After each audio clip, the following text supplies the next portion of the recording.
Yeah, looking forward to the weekend here. It's our last, I believe our last non-conference games before we get into the last four NCHC games in the first half here. So meaningful games, competitive games, and looking forward to the weekend. What is the team's Thanksgiving plans? Tonight, we'll get together here at the Ralph, have a turkey dinner. Obviously, we're leaving tomorrow, but we'll have that tonight as a team. And we usually do that every year. And it's a really nice way to get together and celebrate with our North Dakota hockey family together. And then we'll get on practice here tomorrow and get on a bus and get to Bemidji. And I assume it's tonight and not tomorrow because you might not want to load up the day before a game. There's a little bit of that in it, right? There's a little bit of that there. But it always seems that, we have this weekend, Thanksgiving weekend with Bemidji, whether it's two games here or home and home.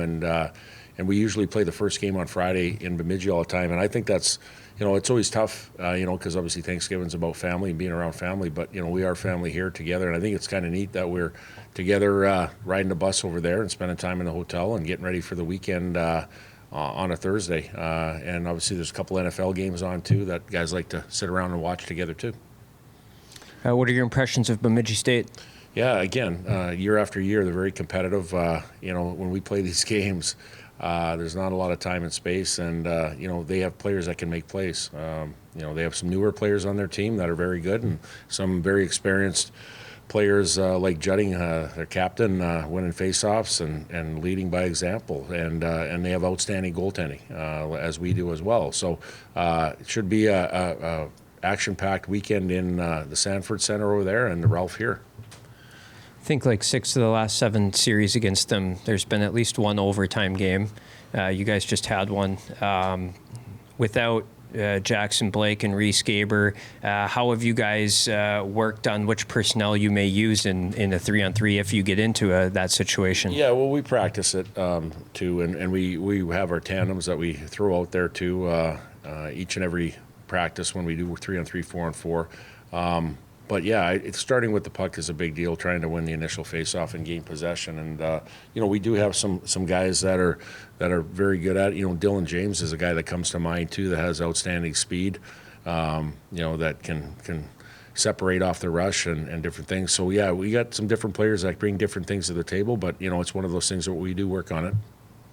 5-on-5, what are some things you guys want to do to up the production at 5-on-5 offensively? I think having our D jump up into play a little bit more. I think, we've done some good jobs on rushes, but teams defend so hard, with their D-men holding lines and forwards tracking back that you always have to have that next layer coming off the rush. And I think biggest thing is, defending, doing a good job defending, and then when we're breaking all pucks, we're jumping as a 5-man unit and hopefully having the fourth guy, which is a D-man, up on the play to add to the offense. And once we get in the offensive zone, I think it's trying to keep plays alive a little bit more. I know we're trying to get pucks to the net, but I think it's a situation where if we can kind of protect pucks a little bit and, try to penetrate the middle of the ice a little bit more, whether that's a possession play, going inside the dots, or else, the low to high plays on getting guys to the net with traffic and tips. You see all the NHL highlights in the morning coming in here, and they're either a net front tip or the secondary layer tip in front of the net, and that's a big deal. How's the week going for Louis Jamernick and Andrew Strathman? So Andrew's been in all the drills that we've been doing. He's wearing a normal, either a green jersey or black jersey, and Louis skated for the first time today wearing a red jersey. So that's a positive sign, skating with our group in a non-contact jersey. So, we're hoping he progresses through the week here and hopefully he's available for the weekend. Is Kroll working his way closer too? Yeah, he is. I would say he's probably doubtful for the weekend, but I would probably say the way he's practicing here, it's not too far down the line, hopefully before Christmas to get him back. Say about how the guys have been able to make work constant line changes? You mean as far as the different line combinations each and every game? There's been different line combinations. How have the guys positively responded to that? Just being open-minded about it. A lot has to do with, guys leaving the lineup because of injury too, right? At the end of the day, when you lose a centerman or you lose a player that you have to put another guy back in the middle or rearrange, a lot has to do with that. But they've been pretty good about it. What we try to do is keep some of the tandems together that we think have success or a little bit of chemistry with. But they've been really open to it, and you have to be, and especially when you got guys leaving your lineup due to injury, you have to be open. How would you say that Schmaltz and Kuntz have had to just kind of vocally step up with some of the leaders out?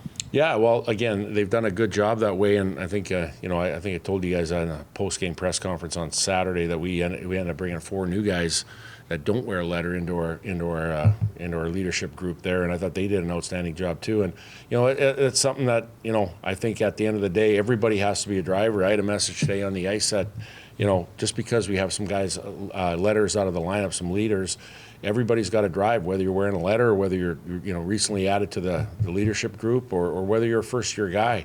It's a time of year where you have to internally lead individually here, so collectively we can have a focus here. So yeah, everybody got challenged a little bit on that side.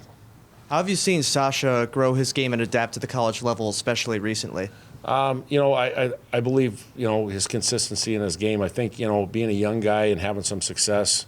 I think the biggest thing is the challenge is trying to replicate that each and every game. And I think, maybe a few games ago, there were a couple games where maybe had some few holes in his game, not too many. But, what you want to try to do is try to eliminate that and try to have a really consistent brand of hockey you can bring every time. I thought he was really good against Robert Morris here, and obviously he was Rookie of the Week again for the second time. And now for a young guy, it's trying to replicate that playing against a hard team in Bemidji here. And like I said, he's done a good job as a young guy coming in here, and whether it's 5-on-5 or power play of adding to our group here, and that's the exciting part.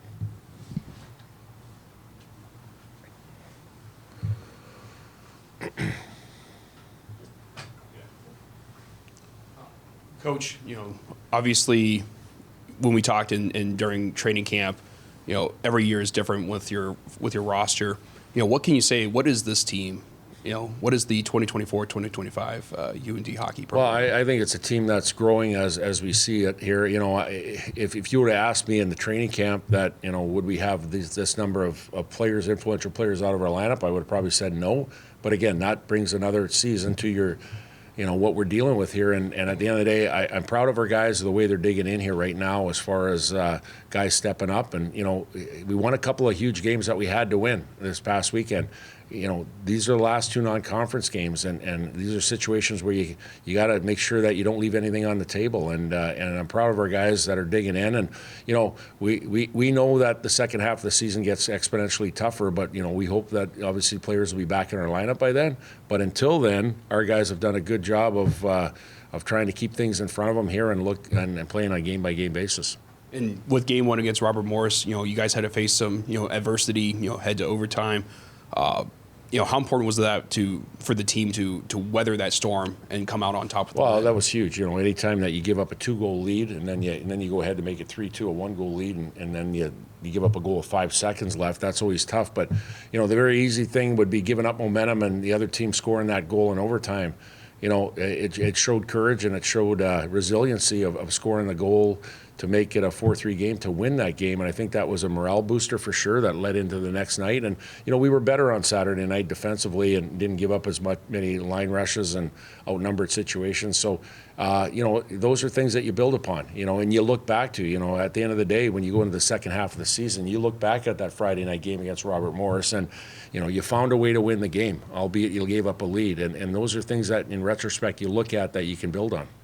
All right, and final question I have for you is, game 2, Hobie, played really well. What it mean to you guys to see him get a clean sheet and be able to also see the defense really step up as well? Well, that's a big deal, right? When you see all the programs around the country that have 2 goaltenders that are rotating right now, they're winning games. That's a big deal. And, I think it's a situation where it brings confidence within your group that you can throw TJ in or Hobie in each and every night, and they're going to give you a chance to win, and that's a big deal. And I got to commend Hobie too. He hasn't, TJ's played more games than Hobie has, and Hobie was ready to go and answer the bell, and he did. And that tells you that he's a team first guy, and he's a competitor, and he's ready. He'll be ready for the next time his name is called upon.